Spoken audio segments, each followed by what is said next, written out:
Okay, I wanted to go ahead and show you some of the different items I'm going to be using for this part of the project. We'll go ahead and start with one of the most important things, the drill bit.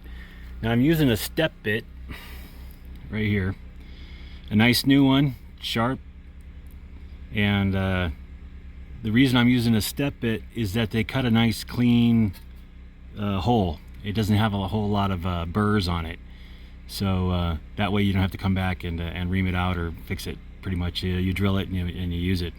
Now the hole diameter is going to be 3/8 for what I'm doing today, and as a safety measure I went ahead and I put some electrical tape around the step bit to show me where to stop. That way I don't make a mistake and over drill by going to the next step. This way I always know I'm drilling a 3/8 and stop right there. So that's kind of important on something like this. You don't want to drill a bigger hole. Going back and fixing it would kind of be a problem.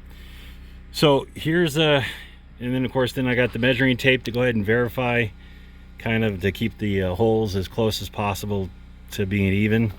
On these things here, honestly, that they're just kind of just snapped in there, and so they're kind of roughly in the right place, and it's not going to be completely 100% the same height, but I'm going to try to keep it as close as possible so I don't get a wavy effect on it. But each one of these has got to be a custom install, I would imagine. Okay, of course, something to mark it with, so before you get ready to drill. This guy right here, this is a spring-loaded punch. This is your favorite friend when it comes to doing this kind of thing. It's got a carbide tip, and once you've, like with a pin or whatever you're going to use, marked where you want the hole to start, you take this guy here, you put it on the hole, and you push it down, and you can hear it go bang. And what that does is it sets a little dimple right where the tip of this guy goes, and it also pushes in the metal slightly. What that does is it keeps your drill bit from walking as you get ready to start drilling. Instead of it wandering all over the place, it has something to start with, a nice little indentation, and then you just go from there. This is key if you're going to do anything with precision on this truck, where you can't really have it walk around. I don't know how much these cost, maybe 10-15 bucks or something. It's worth its weight in gold because everything is metal on this truck, and if you're adding anything, drilling anything or whatever, sometimes you got to be spot on, and this is your best friend. Get one, trust me. Okay, so I'm using what's called expansion nuts. Some people call them squish nuts. That's the rubber part here. And what it does is I'm going to drill a 3/8 inch hole. This part gets shoved in there, and this part will be showing on the outside. And then I've got a stainless screw and a washer that's going to go on the outside of this thing. So the only thing you'll see is just the washer and the screw, and the expansion nut will be in the metal.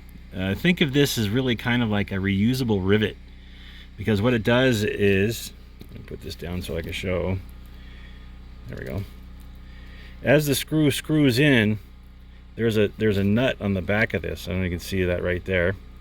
That's been embedded into the rubber, and as the screw as you tighten it up, it pulls that nut toward it, and it makes the rubber expand out like a rivet, and to hold it, keep it from moving. And then of course when you're ready, if you ever want to take it off, you just take the screw out, that rubber expands out, and you can just pull this guy right out if you wanted to.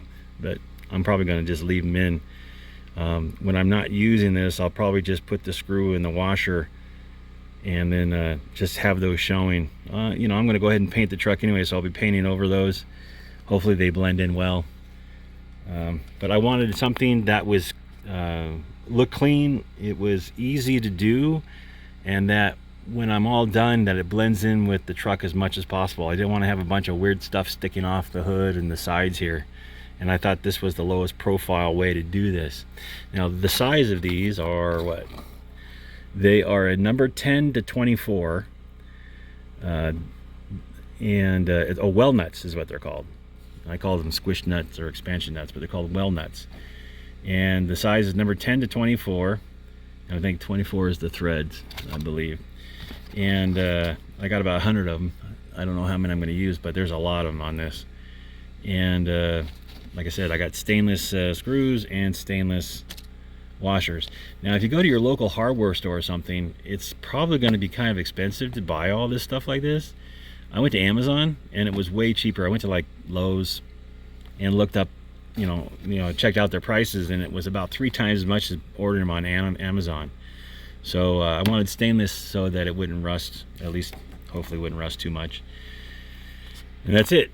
So I think that's my kit for today, and then I'm going to start getting drilling and go from there. What I found before I run away is that it seems like the bottom of the top part here seems to match up with the where it's bent right here as it goes under.